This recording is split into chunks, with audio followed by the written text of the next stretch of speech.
இலங்கை தமிழர்களுக்காக குரல் கொடுத்ததால் தான் பல்வேறு காலகட்டங்களில் திமுக கலைக்கப்பட்டதாக கருணாநிதி விளக்கம் அளித்துள்ளார்.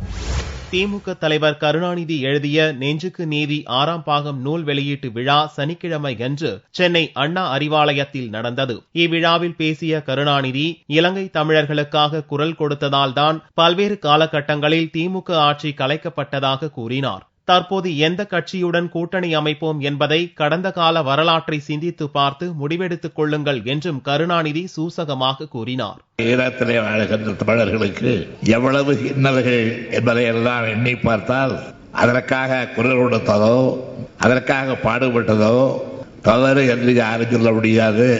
அதை காரணமாக காட்டி நம்முடைய திராவிட முன்னேற்ற கழக ஆட்சி 1976ஆம் ஆண்டு கலைக்கப்பட்டது.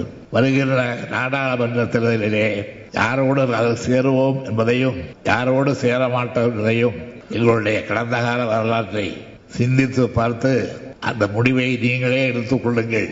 இவ்விழாவில் அன்பழகன், துரைமுருகன், ஸ்டாலின், முன்னாள் நீதிபதி கோகுலகிருஷ்ணன், கவிஞர் வைரமுத்து மற்றும் கட்சி நிர்வாகிகள் உள்ளிட்டோர் கலந்து கொண்டனர்.